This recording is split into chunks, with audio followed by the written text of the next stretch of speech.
네, 현직 대통령 체포 헌정 사상 처음입니다. 비상계엄 선포 43일 만이고요. 법원이 1차 체포영장을 발부한 지 16일 만입니다. 총경 출신이시죠. 이 자리에 류삼영 더불어민주당 동작을 지역위원장 나와 계시고요. 정치팀 조재영 기자와 함께하고 있습니다. 어서 오세요. 안녕하세요. 안녕하세요. 안녕하세요.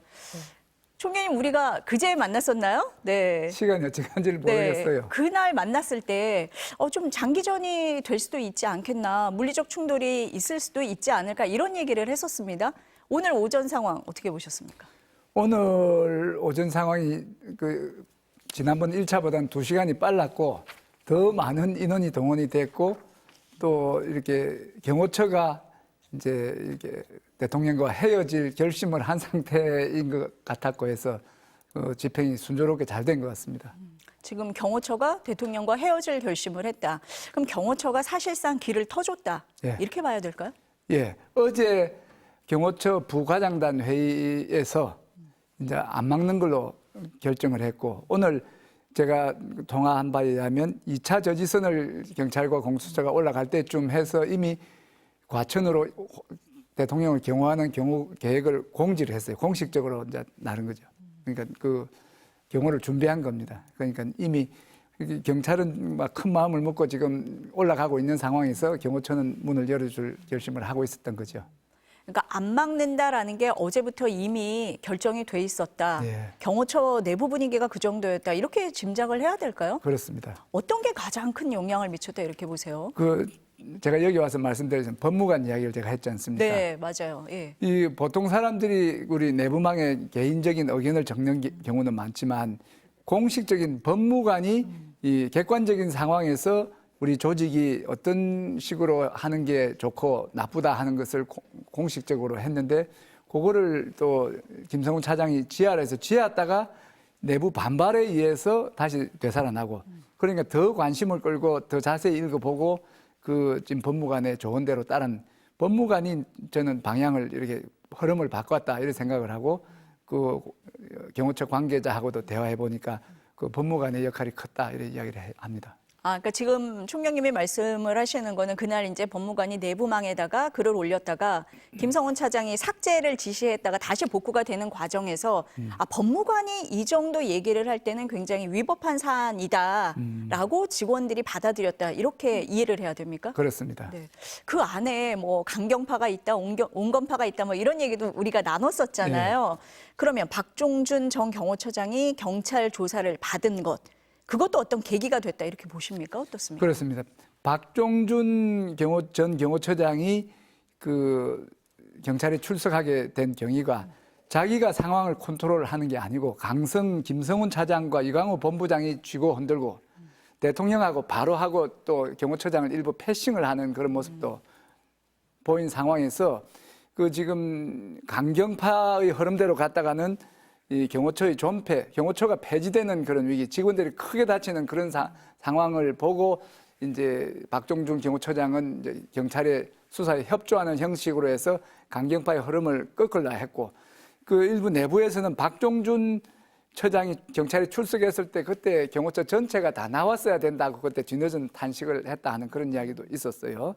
그래서 박종준 경호처장과 이진아 경비안전본부장의 경찰 조사에 응하는 그게 또 한 흐름을 바꿨다. 일조를 했다 이렇게 네. 생각합니다. 아니 경호처 직원들이 동요한다라는 얘기가 많았는데 경호처 직원 현직 경호관들이 언론에 제보도 많이 했었잖아요. 그렇습니다. 그렇게 알리면서 경호처 직원들의 내부 동요, 불안 이런 건 더 많아졌다 이렇게 볼 수 있을까요? 경호처 관계자하고 제가 오랫동안 이제 대화를 해봤는데 그래 할 때 이제 경호와 관련돼서 비밀 보호를 하기 위한 그런 노력들을 많이 봤는데 이번에는 적극적으로 조직을 보호하고 자기들의 신변 안전을 위해서 적극적으로 언론이나 이런 걸 제보를 활용하는 그런 모습이었습니다. 그게 성공한 셈이죠.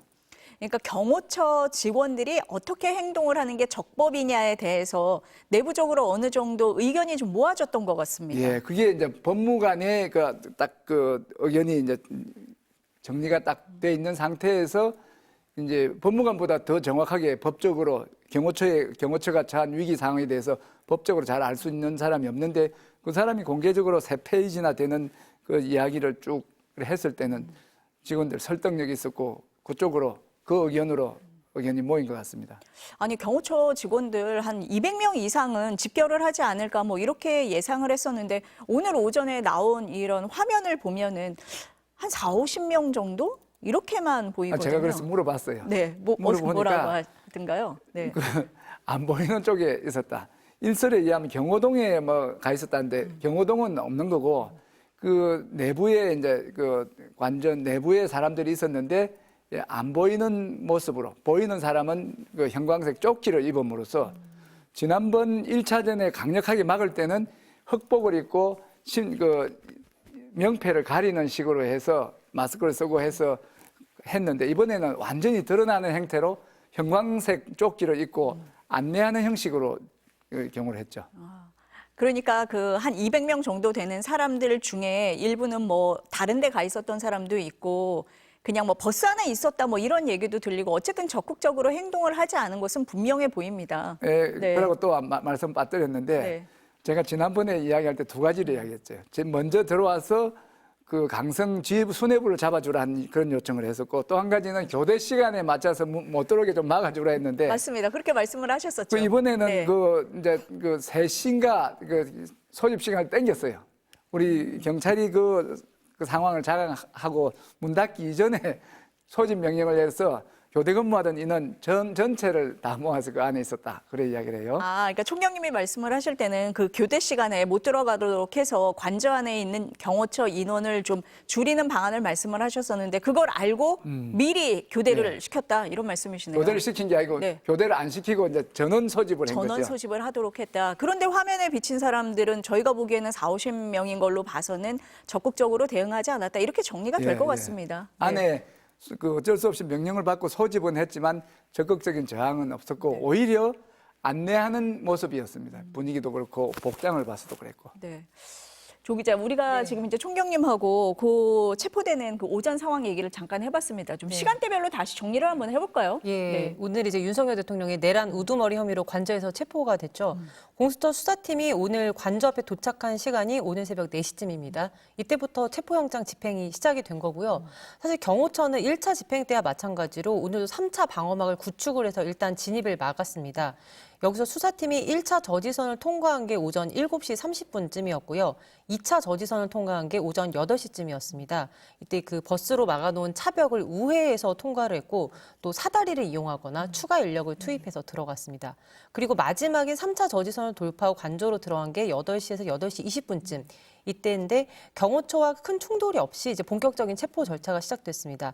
말씀하셨듯이 경호처에서 이제 뭐 필사적으로 막기보다는 약간 저지선을 개방해주고 또 관저 안으로 차량 진입도 가능해졌는데 이후에 이제 대통령실과 수사팀이 관저에서 협의를 진행했는데 결국 10시 33분 관저에서 윤 대통령에 대한 체포영장을 집행했다. 이렇게 공수처가 시간을 정확하게 밝혔고요. 이때 신병이 확보가 됐습니다.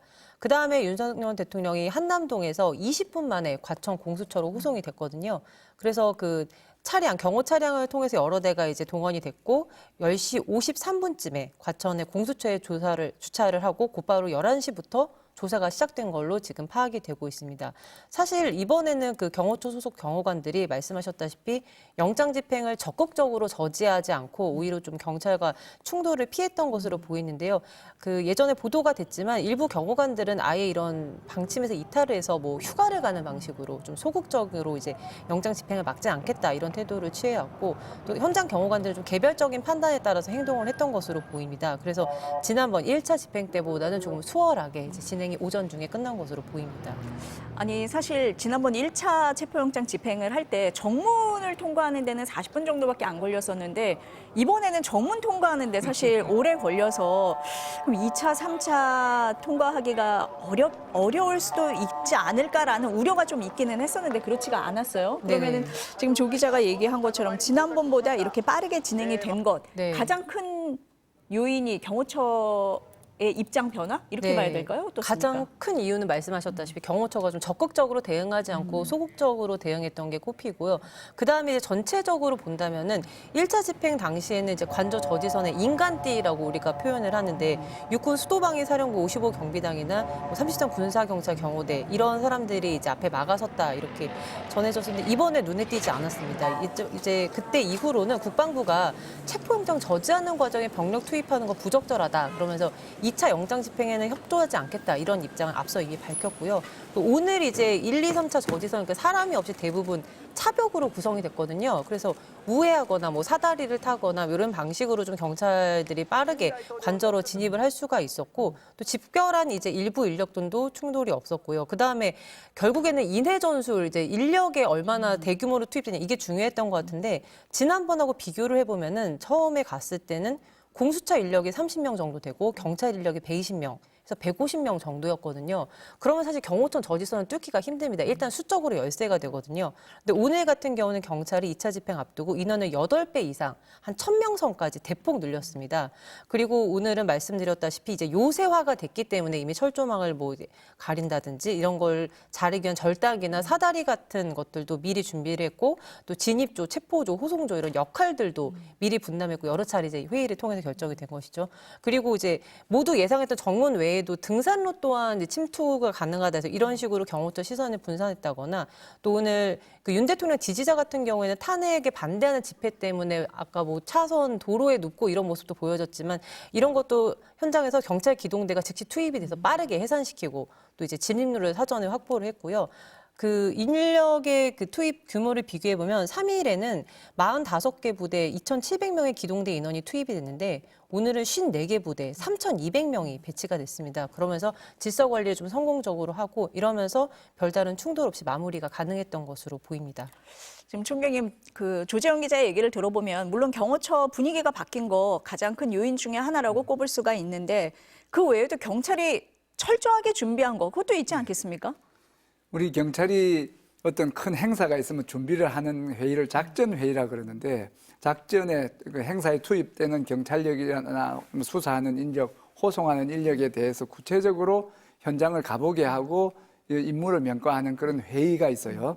그런 회의를 보통 한 번 하고 좀 큰 행사는 2번 하는데 이번에 3번 했습니다. 철저하게 했다. 철저하게 했다. 네. 그리고 제일 이 작전에서 성공한 요인은 시간이에요. 시간을 가지고 자체적으로 자중질환을 만들어서 저항 의지를 끊고 이렇게 경호처가 네. 그 위기 사항을 계속 고지를 하고 언론을 통해서도 이게 되면 큰 죄가 되고 문제가 되고 공무원 처벌을 받게 되면 연금도 못 받고 공무원 임명 자격도 없다는 이런 이야기들이 계속 가는 그 시간, 숙성의 시간이 중요했다. 이렇게 근데 마지막에 보면은 윤석열 대통령을 이제 공수처로 호송하는 과정에서 호송차를 이용하지 않고 경호 차량을 이용을 한다든지 그 김성훈 차장을 그 자리에서 체포를 하지 않고 마지막까지 경호를 하게 한다든지 이런 모습이 좀 보였습니다. 뭐 현직 대통령에 대한 예우라고 봐야 될까요? 아니면은 뭐 좀 부드럽게 그 딜이죠, 딜. 딜입니까? 딜입니다.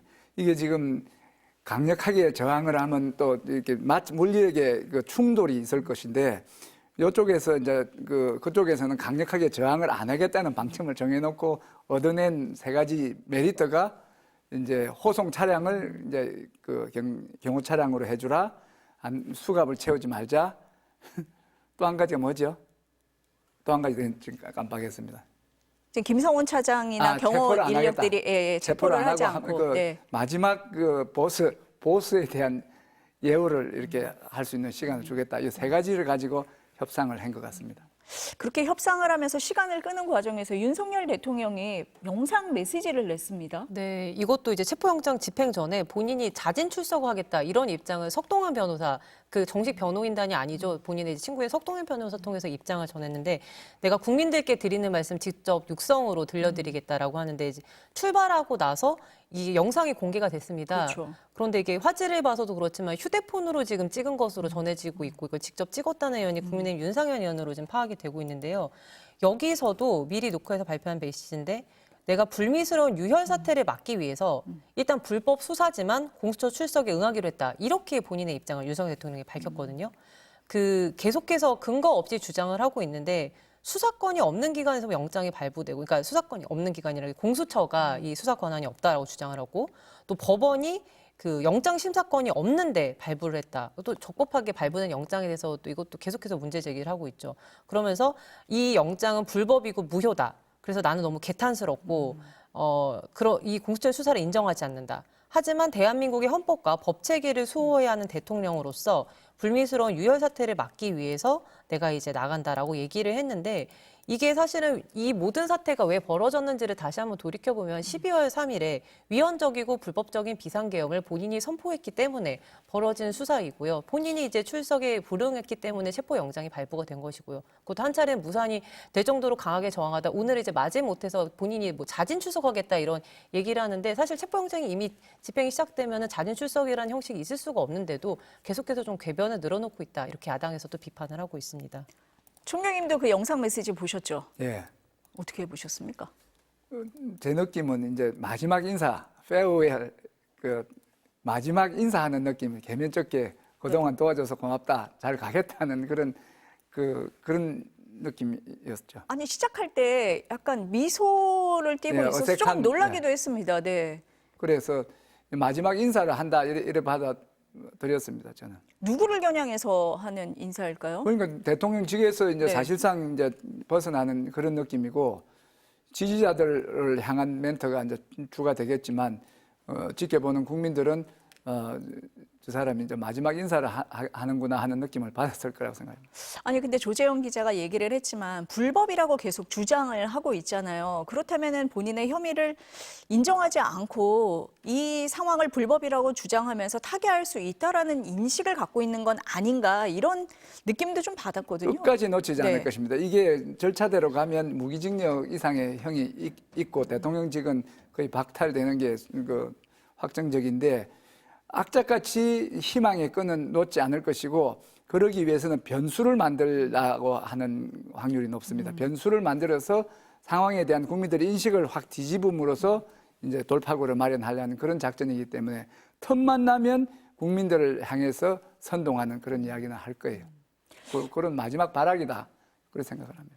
지금 조재영 기자가 설명을 할 때 영상을 촬영한 사람이 국민의힘 윤상현 의원으로 네. 지금 이렇게 얘기를 했습니다.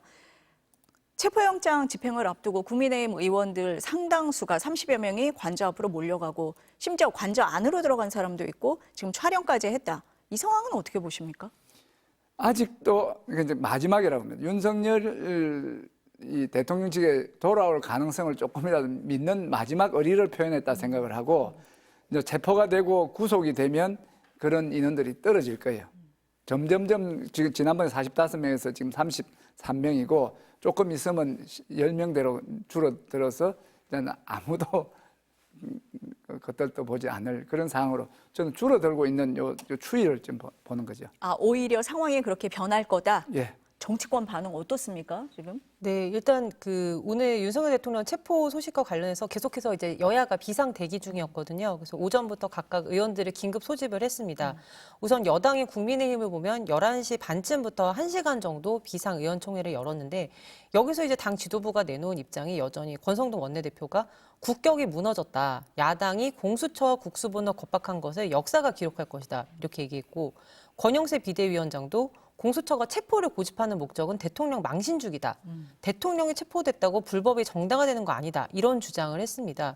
그러면서 계속해서 이제 공수처의 체포영장 자체가 무효다. 이런 근거 없는 주장을 계속 고수를 하고 있는데요. 이 때문에 오늘 공수처에 이제 항의 방문을 하겠다. 또 법적인 조치도 검토하겠다, 이렇게 밝혔고요. 아시다시피 이제 친윤계 의원들은 30명 넘게 새벽부터 한남동 관저 앞으로 집결을 하고 일부는 이제 윤 대통령 직접 면담을 하기도 했고요. 여기서 윤 대통령은 미안하다, 고생이 많다, 이런 취지로 격려를 했다고 지금 전해지고 있습니다.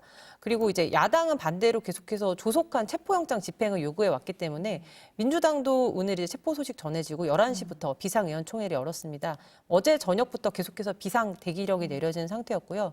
박찬대 원내대표가 윤석열 체포가 헌정 질서와 민주주의 회복을 위한 첫걸음이다, 이렇게 얘기를 하면서 이제 국민의힘 의원들을 향해서도 한마디를 했는데, 내란 수계를 지키기 위해서 무법천지를 만들고 있다, 부끄러운 줄 알라, 이렇게 일갈했습니다. 또 이재명 대표도 이제는 민생과 경제에 집중할 때다. 그리고 참으로 안타깝다. 이렇게 짧게 입장을 밝혔고요.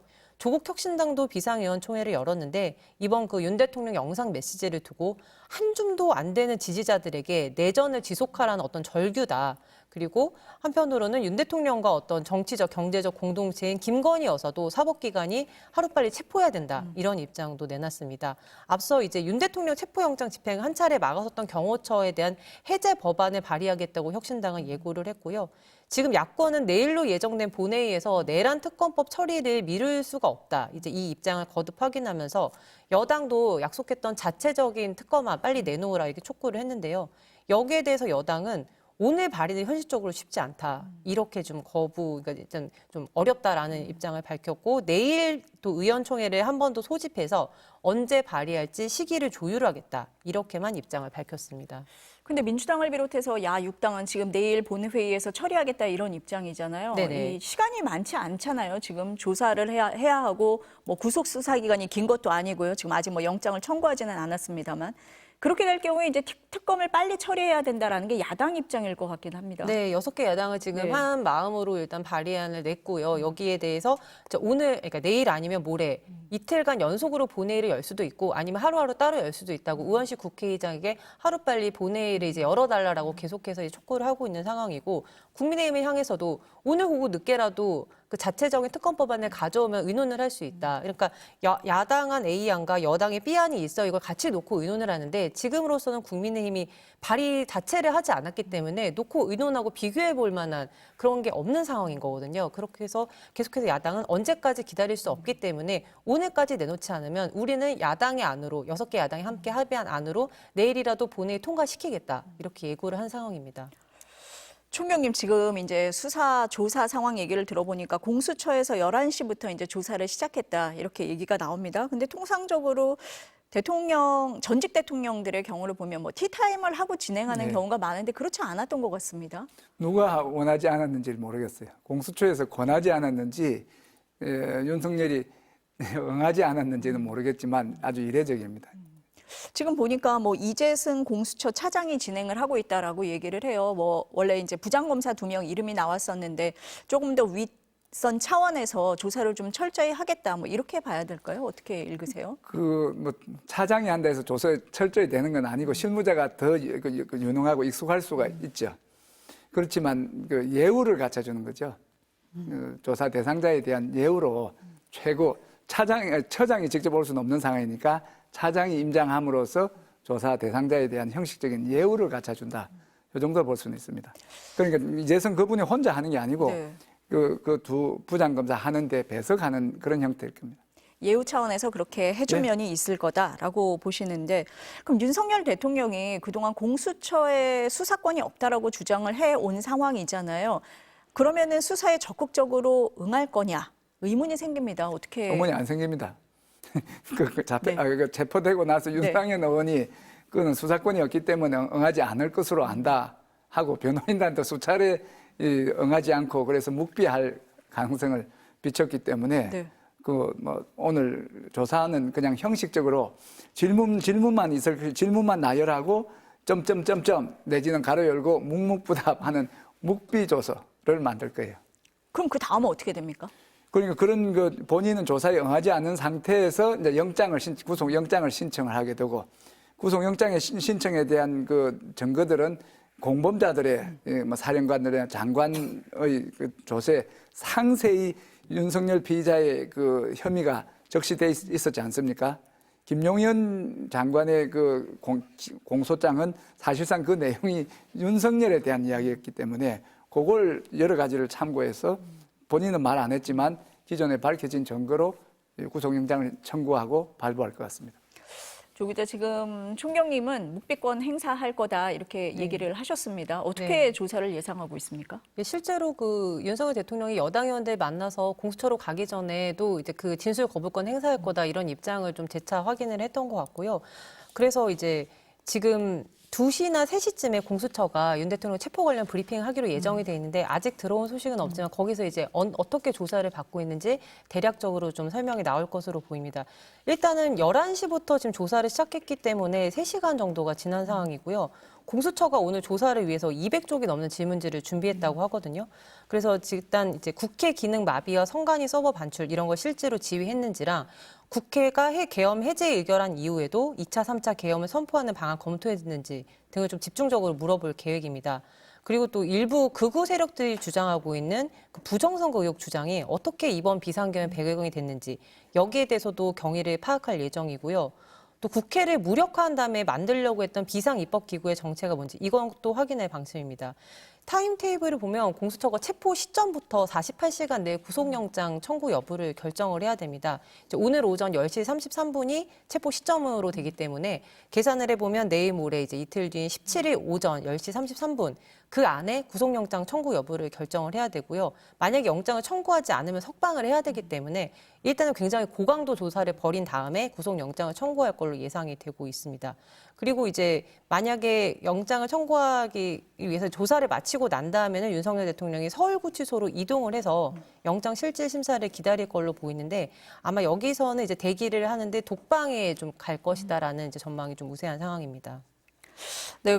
조재영 기자가 얘기를 한 것처럼 공수처가 뭐 오후에 브리핑을 한다고 하니까요. 뭐 조사가 어떻게 진행되고 있는지 얘기는 그때 좀 들어보면 알 수 있을 것 같습니다. 두 분 말씀은 여기까지 들어야 될 것 같습니다. 감사합니다. 감사합니다.